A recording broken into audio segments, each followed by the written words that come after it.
पण असं कधी झालंय का की खंडोबारायांनी दर्शन दिलं किंवा अनुभूती दिली, असं कधी झालंय का?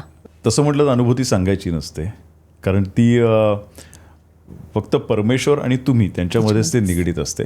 फक्त एवढंच सांगेन की आजपर्यंत जवळपास मला वाटतं आत्ताची ही 11वी चंपाषष्ठी असेल, 12वी चंपाषष्ठी, श्री खंडेरायांनी ती सेवा रुजू करून घेतली माझी.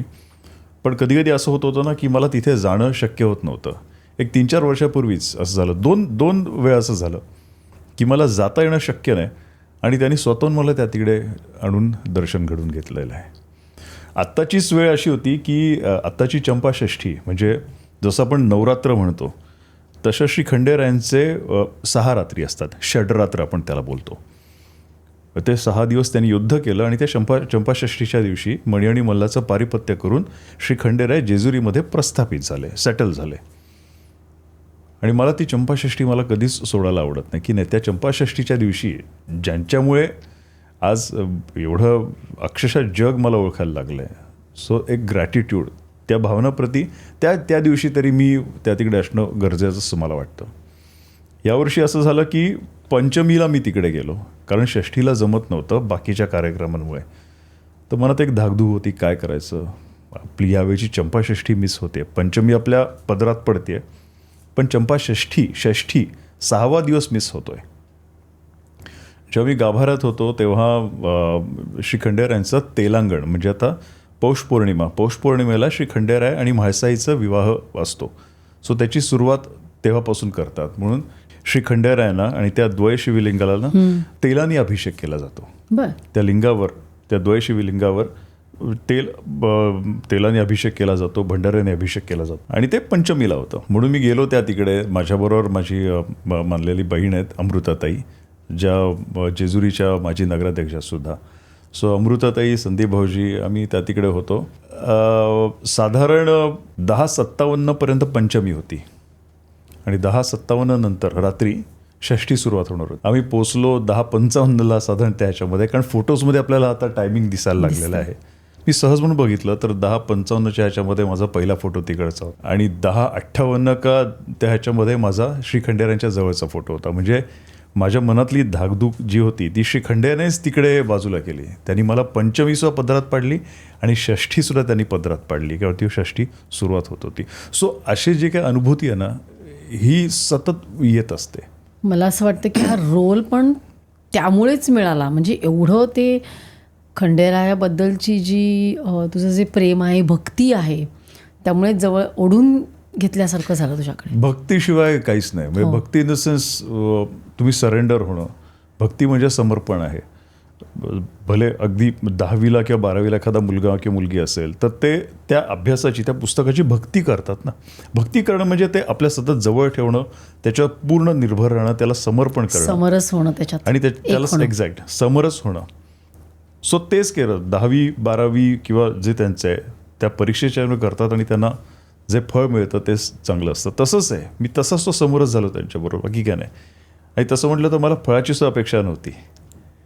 हां, श्री खंडेरायात आपलं कुलदैवत आहे, काहीतरी चांगली गोष्ट आपल्याकडनं घडते म्हणून मी स्वतःला समर्पित केलं त्या तिकडे. आणि रेस्ट इज द हिस्ट्री. हा रोल मिळाला कसा? मनोज कोल्हटकर यांना मी जेवढे थँक्स बोलीन तेवढे कमी आहेत. देवयानी मालिका करत होतो, ते करताना मला मनोज कोल्हटकरांचा फोन आला. मनोज कोल्हटकर मराठीमधले खूप मोठे आर्टिस्ट आहेत. त्यांनी बॉलिवूडमध्ये सुद्धा खूप खूप छान काम केलेलं आहे. अगदी बच्चन साहेबांच्या खांद्याला खांदा लावून त्यांनी काम केलं, असे आमचे मनोज सर. तर मनोज कोल्हटकरांचा फोन मी उचलला. ते बोलले, अरे देवा, महेश कोठारे, आपले महेश सर एक मालिका बनवत आहेत, काहीतरी देवावर बनवत आहेत, ज्योतिबा का खंडोबा मला माहीत नाही, पण मला ते विचारत होते की कोण असेल हट्टा कट्टा असा हवा आहे, तर माझ्या डोळ्यासमोर तू आलास. म्हटलं ठीक आहे. ते बोलले तुझे फोटोज पाठव मला. त्याच्या आधी फक्त देवयानी गेली होती. देवयानीचं ते होतं तेव्हा असा धट्टाकट्टाच होता ना रोल. होय. व मी विचार केला की मला देवाची वगैरे भूमिका केली तर मला कोणी ओळखणार नाही, कारण दाढी मिशा असेल, मुकुट असेल, हे असेल, त्याच्यामध्ये ओळखणार कसं. अगदी बाळबोध अशी ती कल्पना होती माझी. म्हणून मी तो दिवस गेला, दुसरा दिवस गेला, तिसरा दिवस गेला, मी लक्षच देत नव्हतो. मनोज सरांचे फोन यायचे वगैरे, पण मी काहीतरी इग्नोर करायचो. नंतर मला डायरेक्ट एक फोन आला, मी उचलला, अननोन नंबर. ते बोले, तेव्हा मी महेश कोठारे म्हणते, महेश सर प्लीज बोला. ते बोले, अरे मला तुला भेटायचं आहे.